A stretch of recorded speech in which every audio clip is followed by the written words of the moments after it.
But we're gonna see this the Terry play. Okay, yeah. Getting into it now, though. Wario, Terry. There's going to be a lot of boxing, a lot of burst options. You know, Terry got that go meter. He just gets really explosive with the Buster Wolf and the freaking Geyser. And then, obviously, Wario, very, very nasty with the Stinky Waff. Oh, yeah. One thing that we're probably going to see is we're going to see a lot of, like, slower down. Like, it isn't when he gets a hit, he's going to go in. But he's not going to be afraid to slow that down either because that Waff is such a good tool. And just like we're seeing right here.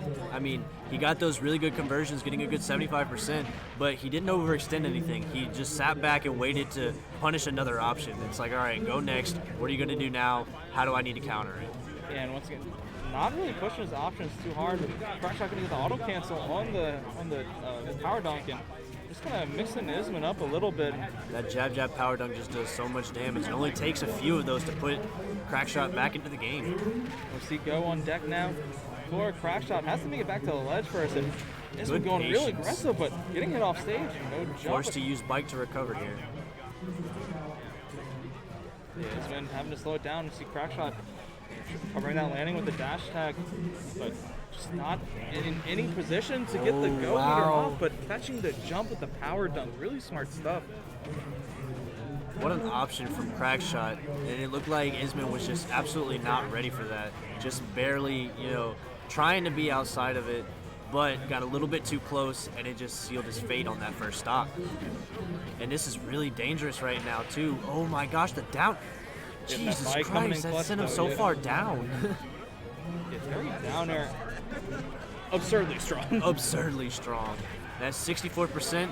This is a very scary position for Ismon because, as we've said before, go meter, it's something surreal. It does a lot of damage, but bite gonna allow Wario to get a little bit of waft built up, a little bit of health back, and sealing that stock off of Crackshot. And full waft on deck already. Wario right now, this is honestly, in my opinion, one of the scariest spots to be. Just being at 0% against a Wario with waft. And I wouldn't be surprised if we see Ismon use waft here, just because Crackshot is at such a low percent. And just I almost thought he was going to go for it there, waiting for the air dodge. But he saw the air dodge, and I feel like he wanted it, but he just didn't want to let it rip quite yet. Yeah, but Ismon has to figure out a way to get this stock off soon. And as like time goes on and as this percent builds, you know, it's getting more and more attainable to where like I don't have to use waft in this instance. You know, I can save it for that second stock, but that jab into the powered up beat going to take that stock, you know. Really good choices and conversions out here from Crackshot. But I mean, even then we see right here from Ismon the amount of spacing, the drift back, the smart decisions that Ismon's really been making this entire time. Trying to get the tooth ring with the F tilt, not quite getting the timing on that, but keeping Crackshot at this ledge, really good stuff. Not letting him get any mileage off the go meter, but almost getting the Buster Wolf there on the landing.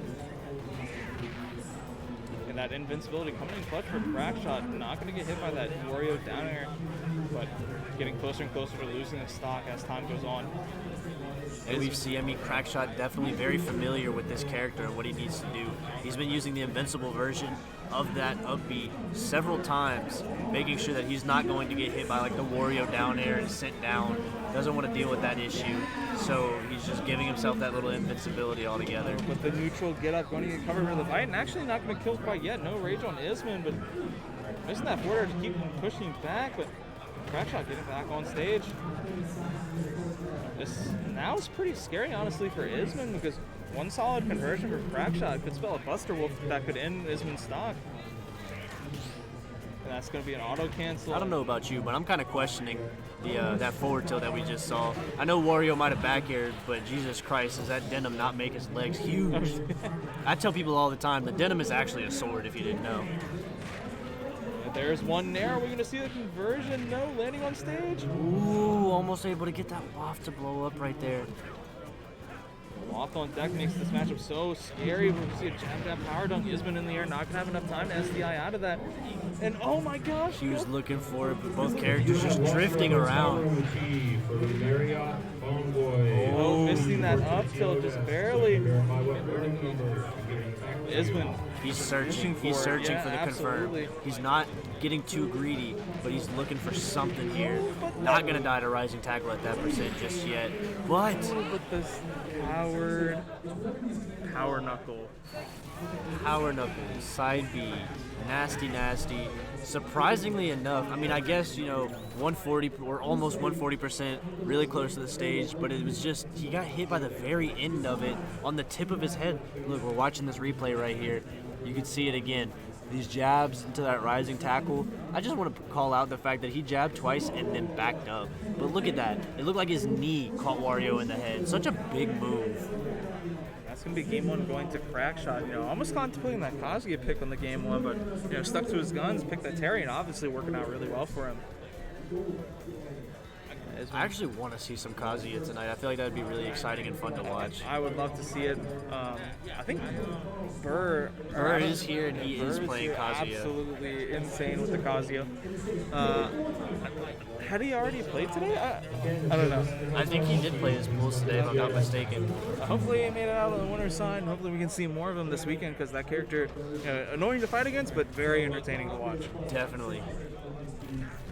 I 100% agree with that statement. It's such a scary character to deal with yourself, but watching it is so entertaining. It just the technicality that goes into it is just absolutely insane. Oh, for sure. You're definitely playing Tekken and Smash when you play that character, with the dictionary of inputs. And although we're not playing Tekken and Smash right now, we are watching the King of Fighters, Fatal Fury. Definitely a series that I feel like not many people were expecting representation to get into the game, and obviously Crackshot pulling it out with that Terry, just putting in work, but Ismon's starting off really strong here. 65% already on Crackshot. Ismon trying to get back into the center stage though. Crackshot really looking to get any kind of hit right now. At the beginning, we saw both players being very patient, being very spacious with their positioning, but Ismon got that single hit and it just kind of snowballed from there. Wario at 0 obviously gets those big conversions, gets himself a lot of damage, and right now looking at keeping it going, but Crackshot finally getting a few hits here and there, poking his way back up to making this game as even as possible. Terry's sitting on go meter right now.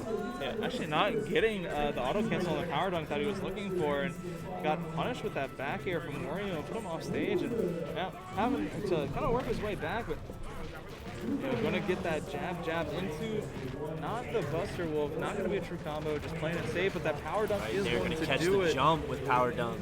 Good stuff from Crackshot. Pulling himself from behind, what was it, 80% to 0%, taking the first stock. He now has that go meter on top. That's going to just give him so much more opportunity to stack on this damage as the stock goes longer. But that power guys are going to get hit by the F-tilt, but not quite kill him just yet. His jeans are heavy. They help him survive. Oh, and the 2-frame getting caught by the down air is so good from Ismon. It was finally really good able to get that timing. He's been going for that quite a few times this entire set so far, and first time he's able to get it to land, and it comes in a very crucial moment for him. Good tech from Ismon, though, avoiding that power knuckle.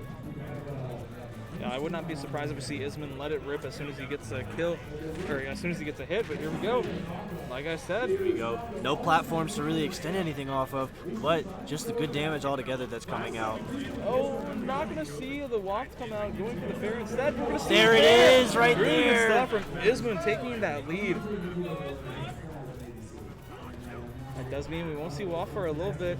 Now we see Ismon playing it a lot slower. He's not looking to be too aggressive, but he's going to take these openings. He didn't try to extend over there. He knew that Crackshot had the ability to land and shield. He didn't want to try to do anything too scary for himself that'll put himself in a bad position. Yeah, we just see Ismon playing very safely around these options, just jumping around, just trying to bait out anything that Crackshot will throw out. And just the maneuverability of Wario's aerial drift just working wonders for Ismon right now. And as you see right there, Ismon getting a good punish, jumping over those jabs and catching Crackshot and shield with the bite. And a double fair into that dash attack, just putting Crackshot back on the ledge, and a bad power knuckle. Getting a punish, but Ismon getting caught by the second one. Now I have go meter live, the dash attack coming through. Not getting hit, and power guys are going to come out and catch Ismon trying to jump away. Jab power geyser. Crackshot knew that the Buster Wolf wasn't going to be true. Good damage. It's a solid 34% early on. Sitting on go meter right now as well. That's the first time I've seen Ismon actually DI the down throw from Terry incorrectly this match. And honestly, it might spell the end to him because now this percent just absolutely in the favor of Crackshot. Just one confirm into the Buster Wolf, and we can see the stock end. For sure. I mean, we just witnessed Ismon was up 100% to 0 when he finally spawned into his last stock. But right now, Crackshot did a very good job playing slow, playing smart, getting his conversions where he can, kind of poking, but at the same time, you know, applying a little bit of extra pressure. And now it's an even game, and at any point in time, we could see a Power Geyser or a Buster Wolf or a Power Knuckle to steal that out. And that's Crackshot going into top 64 winner's side over Ismon. Great showcase from both players. Ismon playing, honestly, very well. Crackshot doing the same. Didn't lose his composure, really held himself steady, and managed to go ahead and take that 2-0 over Ismon. I just love the way Crackshot was just trying to bait out the options there. Going for the power dunk auto cancel and then the dash back into down tilt, just trying to bait an option out from Ismon to come in aggressively.